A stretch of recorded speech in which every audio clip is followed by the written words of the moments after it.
ಅದು ಎಲ್ರಿಗೂ ಅನ್ವಯಿಸ್ತದೆ. ಏನಂತಂದ್ರೆ ಒಂದು ಒಳ್ಳೆ ಬಟ್ಟೆ ಹಾಕ್ತಾವಾಗ, ಒಂದು ಒಳ್ಳೆ ಕಾರಲ್ಲಿ ಓಡಾಡಿದವಾಗ ಅಂದಿರ್ತಾರೆ ನಿಮ್ಮನ್ನು, ಏನ್ ಬಿಡಪ್ಪ ಅವ್ರ ಅಪ್ಪನ ದುಡ್ಡು ಅಲ್ಸಕ್ಕೆ ಮಾಡ್ತಾರೆ ಅಂತ.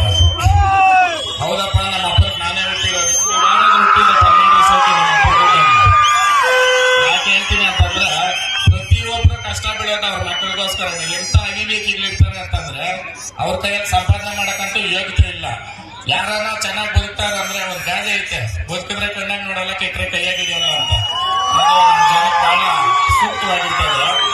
ಆಮೇಲೆ ಅನ್ನ ಹಾಕಿ ಮನೆ ಕೆಡಲ್ಲ, ಗೊಬ್ಬರ ಚೆಲ್ಲಿದ್ ಹೊಲ ಕೆಡಲ್ಲ. ಕೈಯಲ್ಲಾದ್ರೆ 4 ಜನಕ್ಕೆ ಅನ್ನ ಹಾಕ್ರಿ. ಯಾಕಂತಂದ್ರೆ ಮನುಕುಲದಲ್ಲಿ ಮನುಷ್ಯನು ಏನಾದ್ರೂ ಸಾಕು ಅಂತ ಹೇಳೋದಿದ್ರೆ ಅದು ಅನ್ನನ ಮಾತ್ರ ನೀನೆ. ಅದು 10 ಜನ ತಿಳ್ಬಿಟ್ಟೋದ್ರೆ 10 ಜನನೇ ಒಳ್ಳೇದು ಹೇಳಲ್ಲ. ಒಬ್ಬನು ಉಪ್ಪಿಲ್ಲ ಅಂತಾನೆ, ಇನ್ನೊಬ್ರು ಖಾರ ಇಲ್ಲ ಅಂತಾನೆ, ಇನ್ನೊಂದು ಮಾಂಸ ಗುರು ಇದು ನಾಟಿದ ಯಾವ್ದು ಗುರು ಅಂತ ಕೇಳ್ತಾನೆ. ಬಟ್ ಯಾರಾದ್ರೂ ಒಬ್ಬನಾದ್ರೂ ಹಸಿವಿನಿಂದ ಊಟ ಮಾಡಿ ದೇವ್ರು ಕರೆಸ್ತಾನೆ, ಅದ್ ನಿಮ್ಗೆ ಸಲ್ತದೆ. ಅದಕ್ಕೆ ಅನ್ನ ಅಥವಾ ಕಾರ್ಯಗಳಲ್ಲಿ ಪಾಲ್ಗೊಳ್ರಿ. ಇನ್ನ ಮುಂದಕ್ಕೆ ಕಾರ್ಯಗಳು ಇನ್ನ ಚೆನ್ನಾಗಿ ನಡೀಲಿ.